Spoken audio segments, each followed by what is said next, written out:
Now that Tisha B'Av is behind us, this Shabbos is Shabbos Nachamu. Of course, the name Nachamu is taken from the Haftorah. The Haftorah begins with the words Nachamu, Nachamu Ami, that Hashem tells us to comfort, be comforted.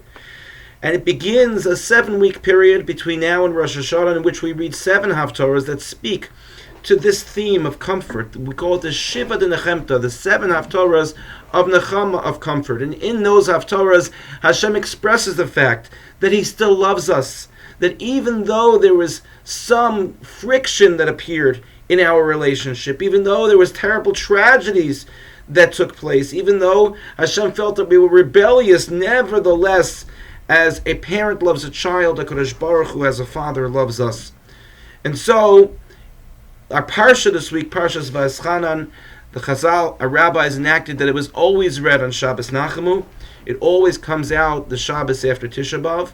And in Parshas Vaeschanan we have the Aseres HaDibros, the 10 Commandments, and we have also the Pasuk, which is probably the most fundamental tefillah that we call Kabbalas Ol Malchus Shamayim, the acceptance of the yoke of heaven, the Shema.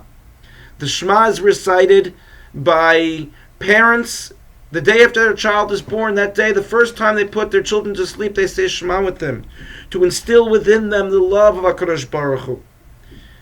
And it's the last thing that we say before we leave this world, be it a person or a person's family, says around them as they leave this world, the Shema.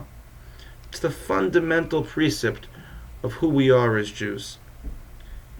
The very next pasuk, right after Shema, is we call the Parsha, first Parsha of Shema, which is the pasuk of V'ahavta.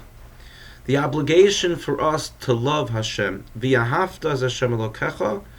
We are commanded to love God b'chol levavcha, with all of our hearts, b'chol nafshecha, b'chol meodecha, with all our soul, with everything that we have.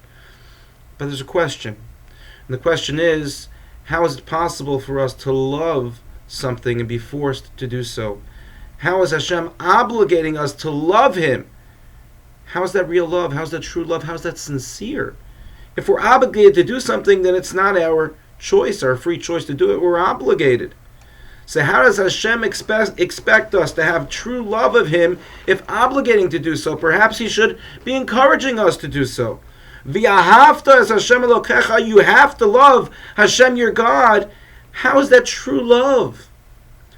So Rabbi Akiva Eger explains as follows. The key is right before Shema. In our tefillah, in our davening every day, we connect the brachos before Shema, the blessings before Shema, to Shema itself. So much so that we don't answer Amen between the blessings of Shema and the first pasuk of Shema.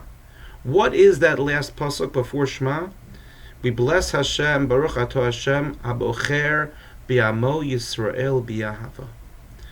God who chooses His nation Israel and who loves them Bi'ahava, with love. And so Rabbi Akiva Eger says, as when we start Elul, we use the term Ani L'Dodi V'Dodi Li, that just like my beloved is to me, I am to my beloved. HaKadosh Baruch Hu tells the Jewish people, I love you. Habocher ba'amo Yisrael bi'ahava. I love you, He says. He loves all of us. And our response is, Shema Yisrael, Hashem Elokeinu, Hashem Echad. Hashem, we love you as well. It's not from just the vantage point of a direct obligation to love Hashem. Hashem reaches out to us and tells us that He loves us. In return, of course, we love Him. And that's how Rabbi Akiva Eger answers. That's how we have true, sincere love for HaKadosh Baruch Hu, not love that is forced, but love that is a love that comes from all that we have and from the fact that HaKadosh Baruch Hu gives us life itself. May we be zocheh over these next several weeks to truly work on that connection with God that each of us has as an individual, to recognize the important role that Hashem plays in our lives, the fact that He's given us life itself, that He gives us all of our brachos, all of our blessings, and that He is there for us in time of need. And in doing so, may we really feel His love and give love back to Him. Thank you for listening, and have a good Shabbos.